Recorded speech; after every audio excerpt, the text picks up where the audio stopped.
Welcome back to Dinesh तराइटे और मध्य प्रदेश की एक और दोस्तों नई अपडेट हम लेकर आ चुके हैं। दोस्तों आज की जो अपडेट है वो रहने वाली है आंगनबाड़ी कार्यकर्ता और सहायिका के संबंध में। दोस्तों इससे पहले हमने दो वीडियो बनाए थे, जिसमें पहली वीडियो आपको बताया था कि आपको पोर्टल पर कैसे जाना, क्योंकि जो मुख्यमंत्री जी ने यहाँ पर लॉन्च किया था। दूसरे वीडियो में दोस्तों हमने बताया था कि आप लोगों को यहाँ पर की जो क्या ये आयु रहने वाली है, योग्यता क्या रहेगी, ठीक है ना। अब दोस्तों ये तीसरी वीडियो है। इस वीडियो में हम बताने वाले हैं आप लोगों का 2024 में दोस्तों चयन कैसे होगा, यानी किस मार्कशीट के कितने अंक आपको मिलने वाले हैं। मतलब आपको इसमें कोई एग्जाम नहीं होना, जो चयन होगा वो होगा मेरिट के आधार पर। आप किसके कितना मिलने वाले हैं तो वो इस वीडियो हम देखने वाले हैं। आप लोगों से दोस्तों मेरा एक निवेदन रहता है, चैनल पर नए हैं चैनल को सब्सक्राइब, वीडियो को करना लाइक, ताकि मध्य प्रदेश की सही इन्फॉर्मेशन या भर्ती संबंधी जानकारी आपको यहाँ से मिल सके। दूसरी बहुत सी बहनों का सवाल था कि सर क्या उस गांव का होना अनिवार्य है जिस गांव में ये पद निकलेगा। और नेक्स्ट हम बात करने वाले हैं कि बैगा सारिया वालों को भी दोस्तों यहाँ पर ज्वाइनिंग मिलेगी या नहीं मिलेगी।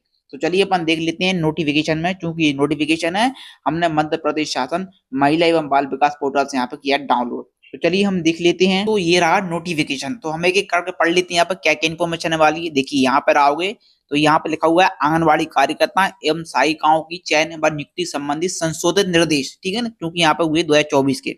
अब देखिए आप लोग यहाँ पर देखोगे, यहाँ पर आओगे तो दोस्तों यहाँ पर देखिए पहले हम बात करने वाली, यहाँ पे लिखा है आंगनबाड़ी कार्यकर्ता और सहायिका की नियुक्ति हेतु अनिवार्य योग्यताएं। अब देखिए अब आप लोग दोस्तों यहाँ पर देखोगे, पहली बार बताऊं दोस्तों यहाँ पर साफ लिखा हुआ है आंगनबाड़ी कार्यकर्ता एवं सहायिका हेतु चयनित की जाने वाली महिलाओं अभ्यर्थियों की निम्नानुसार अनिवार्य योग्यता है। मतलब बहुत से आवेदक के सवाल थे कि सर क्या फीमेल कर सकते हैं, मतलब फीमेल आवेदन कर सकते हैं। तो फीमेल तो कर सकते हैं, लेकिन पुरुष अथवा मेल आवेदन यहाँ पर नहीं कर सकते, ठीक है ना। कमेंट थे बहुत सारे। अब देखिए आप लोग यहाँ पर आओगे, पहले हम बात कर ले, देखिए यहाँ पर जो आपकी होने वाली एज की, तो देखिए दोस्तों यहाँ पे लिखा हुआ है आवेदक की जो रहेगी एज मिनिमम 18 वर्ष और मैक्सिमम रहेगी 35 वर्ष। यदि आप मिनिमम 18 और मैक्सिमम 35 वर्ष आपकी रहनी चाहिए। और दोस्तों यहाँ पर देखिए लिखा हुआ है, आप लोग पढ़ लें यहाँ पे कि आंगनबाड़ी कार्यकर्ता एवं सहायिका का जिस कैलेंडर वर्ष में चयन किया जाना हो, उस वर्ष कैलेंडर के 1 जनवरी को आवेदक की आयु कम से कम 18 एवं अधिक से 35 वर्ष से अधिक नहीं होनी चाहिए। यानी मान लो 2024 में ये आपकी भर्ती होनी है तो 1 जनवरी को आपकी आयु 18 वर्ष और अधिकतम 35 वर्ष से अधिक यहाँ पर नहीं होनी चाहिए, ये उन्होंने यहाँ पर बता दिया। इसके बाद आप लोग यहाँ पर आओगे, अब बहुत से आवेदक का सवाल था कि भाई क्या हम उस ग्राम के निवासी होने चाहिए क्या, तो वो देख लो। देखिए यहाँ पे लिखा हुआ है साहब, आप लोग पढ़ लें, यहाँ पर उन्होंने लिख कर दिया हुआ है कि मूल निवासी लिखा है आवेदक का संबंधित ग्राम नगरीय वार्ड की स्थायी निवासी होना चाहिए। अब कैसे होना चाहिए, तो देखिए ग्राम या नगरीय क्षेत्र के वार्ड में स्थायी निवासी के प्रमाण पत्र के लिए राशन लिखा है, राशन कार्ड हो आपके पास, पहली बात तो मतलब इन्फॉर्मेशन के लिए। दूसरा संबंधित ग्राम या नगरीय क्षेत्र के वार्ड की अद्यतन मतदाता सूची में आपका नाम हो, या आपका अद्यतन बीपीएल सूची में महिला आवेदक का नाम दर्ज हो, जो बीपीएल होता है, अथवा अविवाहित महिला होने पर उसके पिता अथवा माता का नाम तथा अविवाहित महिला होने पर उसके पति का नाम दर्ज होना चाहिए। उक्त दोनों भी उपलब्ध नहीं होने पर अनुविभागीय अधिकारी राजस्व तहसीलदार अथवा नायब तहसीलदार द्वारा जारी स्थानीय निवासी प्रमाण पत्र के पत्र को यहाँ पर मान्य यहाँ पर किया जाएगा, ये उन्होंने यहाँ पर बता दिया, ठीक है ना। दूसरा विवाहित होने की स्थिति में पति के, अब मान लो जो महिला की शादी हो चुकी है, देख उनके लिए क्या बताया, उन्होंने बताया कि विवाहित होने की स्थिति में पति के निवास का पता ही निवास माना जाएगा, यानी जो आपका पति जहां पर है वो ही निवास माना जाएगा। आधार कार्ड भी आवेदन पत्र के साथ अनिवार्य रूप से लग करना होगा आपके पति का, ठीक है। और आपका नियुक्ति के समय ग्रामीण क्षेत्रों में ग्राम को एवं शहरी क्षेत्रों में वार्ड को इकाई यहाँ पे मान्य यहाँ पे किया जाएगा, ये इन्होंने बता दिया। मूल निवासी के संबंध आप लोग समझ लो। इसके बाद अब हम बात कर लेते हैं दोस्त, देखिए यहाँ पे योग्यता की, तो देखिए जो रहेंगी शैक्षणिक योग्यता आंगनबाड़ी कार्यकर्ता और सहायिका के लिए। तो देखिए यहाँ पर देखिए आंगनबाड़ी कार्यकर्ता एवं सहायिका पद में चयन हेतु महिला अभ्यर्थी अनिवार्य न्यूनतम शैक्षणिक योग्यता 10+2 यानी 12वीं बोर्ड उत्तीर्ण हो, जहां पर 11वीं बोर्ड से होती थी वहां पर 11वीं बोर्ड उत्तीर्ण होनी चाहिए, उत्तीर्ण होना अनिवार्य है। उच्च शैक्षणिक योग्यता स्नातक उत्तीर्ण भी मान्य यहाँ पर किया जाएगा, इन्होंने बता दिया। नहीं आप लोग ग्रेजुएशन है तो भी आप लोग मान्य किया जाएगा। इसके बाद देखिए लिखिए आंगनबाड़ी कार्यकर्ता एवं सहायिका पद हेतु न्यूनतम शैक्षणिक योग्यता एवं उच्च शैक्षणिक योग्यता की अंक सूची की स्वतः सत्यापित प्रति आवेदन के पद के साथ साथ अनिवार्य रूप से आपको करना होगी, इन्होंने बता दिया, ठीक है। यहाँ पे इसके बाद यहाँ पर आओगे, अब देखिए कौन कौन आवेदन नहीं कर सकता महिला, तो देखिए आंगनबाड़ी कार्यकर्ता एवं सहायिका के पद के अभ्यर्थी को शासकीय कर्मचारी अथवा अधिकारी या जनप्रतिनिधि नहीं होना चाहिए। ना ही आप कहीं जॉब कर रहे हो, ना ही किसी आप जनप्रतिनिधि हो। आप लोग आवेदन यहाँ पे ठीक है ध्यान से करना है, यदि आप लोग काम कर रहे हैं तो नहीं कर पाओगे।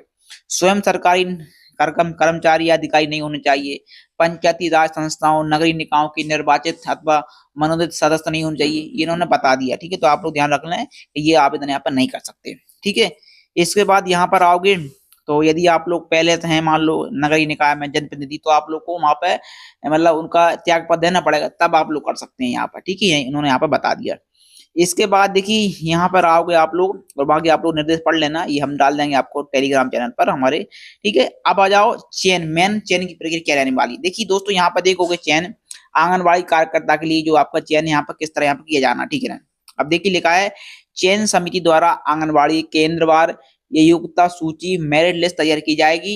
तैयार करने हेतु अधिकतम 100 अंक निर्धारित किए जाएंगे, जिसका विवरण इस प्रकार है। ठीक है ना, यानी आपको जो मेरिट बनने वाली वो रहेगी 100 अंक की। ठीक है ना, यहाँ पे अब देखिए यहाँ पे कैसे बनेगी, तो देखिए यहाँ पे आप लोग देखोगे तो देखिए अनुसूचित जाति अथवा अनुसूचित जनजाति की महिला के लिए कितने अंक मिलेंगे, 5 अंक मिलेंगे, जो अनुसूचित जाति की है अथवा अनुसूचित जनजाति की महिला है। दूसरी बात है गरीबी रेखा के नीचे जीवन यापन करने वाले परिवार की महिलाओं के लिए मिलेंगे 10 अंक। ठीक है, यहाँ पर यानी उनके पास भाई राशन कार्ड होगा, उस पर होगा भाई गरीबी रेखा के नीचे है। नेक्स्ट है विधवा अथवा परित्यागता अथवा तलाकशुदा अथवा 30 वर्ष से अधिक आयु की अविवाहित महिला के लिए मिलेंगे 10 अंक। ठीक है, ये भी उनके लिए सब ये बात है। इसके बाद यहाँ पर जाओ, यहाँ पर लिखा हुआ आप लोग देख लें कि आंगनबाड़ी केंद्रों की सहायिका, मिनी कार्यकर्ता, आशा कार्यकर्ता, ऊषा कार्यकर्ता, शासन द्वारा संचालित शिशु शिक्षा केंद्र की दीदियां, शहरी विकास अधिकारी द्वारा संचालित बालवाड़ी शिक्षिका, पूर्व में शहरी क्षेत्र में संचालित पोषण आहार केंद्रों पर कार्यरत पोषण आहार संगठिताओं अथवा पूर्व में अन्य स्थान पर आंगनबाड़ी कार्यकर्ता के रूप में 5 वर्ष का कार्य अनुभव हो। उक्त लाभ केवल उन्हीं अभियंताओं को दिया जाएगा जिन्हें शिकायत के आधार पर हटाया ना गया हो। ठीक है ना, उनको मिलने वाला है। कितने अंक मिलेंगे, उनको मिलेंगे दोस्तों 10 अंक। ठीक है, यहाँ पर समझ लो। इसके बाद अब देखिए यहाँ पर देखोगे आप, यहाँ पर लिखा है हायर सेकेंडरी कक्षा में प्राप्त 40% तक अंकों हेतु 25 अंक, यानी आपके 40% अंक हैं, आपके प्रतिशत बन रहा है 12वीं में, तो दोस्तों आपको मिलने वाले 25 अंक। अब 40% से अधिक अंक है मान लो किसी के होने पर प्रत्येक 2% पर आपको 1 अंक मिलेगा। ठीक है, मान लो आपका 42 हो गया प्रतिशत तो आपको 1 अंक मिल गया। किसी का आपका 44 हो गया फिर उसको 2 अंक मिल गए, तो ऐसे मिलेंगे आपको, यहाँ पर समझ लो। इसके बाद उच्च शैक्षणिक योग्यता स्नातक होने पर 10 अंक आपको ये मिलने वाले हैं। तो दोस्तों इस तरह आपकी जो मेरिट है वो यहाँ पर बनने जा रही है। ठीक है, इसी तरह आप देख लो आंगनबाड़ी सहायिका के लिए, उसके लिए भी 100 अंक निर्धारित हैं। ठीक है, यहाँ पर बता दिया। तो देखिए अनुसूचित जाति जनजाति के लिए महिला के लिए 10 अंक, गरीबी रेखा से नीचे यापन करने वाले के लिए महिला के लिए भी 10 अंक। यहाँ पर देखो विधवा, परित्यक्ता, तलाकशुदा या 30 वर्ष से अधिक आयु वाली अविवाहित महिला के लिए भी 10 अंक यहाँ पर मिलेंगे। ठीक है, और हाई सेकेंडरी में आपने 40% तक हैं तो आपको 30 अंक, और 40% से अधिक अंक हैं तो प्रत्येक 2% पर 1 अंक आपको दिया जाएगा। ठीक है, यहाँ पर इसके बाद उच्च शिक्षा योग्यता है तो उसके लिए 10 अंक। ठीक है, तो ये बता दी मैंने आपको चयन की किस प्रक्रिया आपको यहाँ पर रहने वाली 2024 के अंतर्गत यहाँ पर। ठीक है, बाकी और भी यहाँ पर निर्देश यहाँ पर दिए हुए हैं तो आप लोग पढ़ सकते हैं, यहाँ पर देख लें। दूसरा दोस्तों यहाँ पे लिखा हुआ देखिए, आप लोग पढ़ लें यहाँ पे कि अनुसूचित जाति जनजाति के आवेदकों को अंकों का लाभ सक्षम अधिकारी अनुभाग अधिकारी राजस्व से न्यूनतम स्तर से अधिकारी द्वारा जारी स्थायी जातीय प्रमाण पत्र आवेदन के साथ प्रस्तुत करने पर दिए जाएंगे। यानी आपको ये जो जाति है वो आपको लगाना पड़ेगा, तभी आपको 10 अंक मिलेंगे अनुसूचित जाति और अनुसूचित जनजाति के लिए। ठीक है, ये उनके लिए यहाँ पर रहने वाला है। इसके बाद गरीबी रेखा के नीचे रहने वाली परिवार की आवेदिकाओं को बीपीएल राशन कार्ड के 10 अंक का लाभ उसी स्थिति में दिया जाएगा जबकि उसका परिवार का नाम विज्ञप्ति जारी होने की तिथि से पूर्व में निरंतर आवेदन की अंतिम तिथि तक बीपीएल सूची में विद्यमान हो, तभी मिलेंगे उसको 10 अंक। ठीक है, आप लोग समझने आप लोग ये समझना आपको जरूरी है। ठीक है ना, और अंक और भी यहाँ पे दिए हुए हैं वो भी आप लोग देख लें। और यहाँ पे देखिए लिखा हुआ है उच्च शैक्षणिक योग्यता स्नातक में प्राप्त प्रतिशत को ध्यान में रखते हुए स्नातक उत्तीर्ण सभी अभ्यर्थियों को 10 अंक यहाँ पे दिए जाएंगे। ठीक है, और यहाँ बता दी किसी ग्राम नगरीय वार्ड में एक पद एक पद रिक्त है, तो तो चयन समिति द्वारा आंगनबाड़ी केंद्रों योग्यता सूची मेरिट तैयार की जाएगी। यह मेरिट सूची उस आंगनबाड़ी केंद्रों पर नियुक्ति के लिए 1 वर्ष तक वैध रहेगी। मतलब आपका यदि मेरिट में नाम भी आ गया वो मेरिट रहेगी 1 वर्ष तक लिए वैध रहेगी, ठीक, वैध रहने वाली है। यह मेरिट सूची उस आंगनबाड़ी केंद्रों पर नियुक्ति के लिए 1 वर्ष तक वैध होगी। 1 वर्ष का आशा है कि जिस दिनांक से अंतिम सूची जारी हुई है, ठीक है ना, उस दिनांक से 1 वर्ष तक यहाँ पे सूची वैध रखी गई है।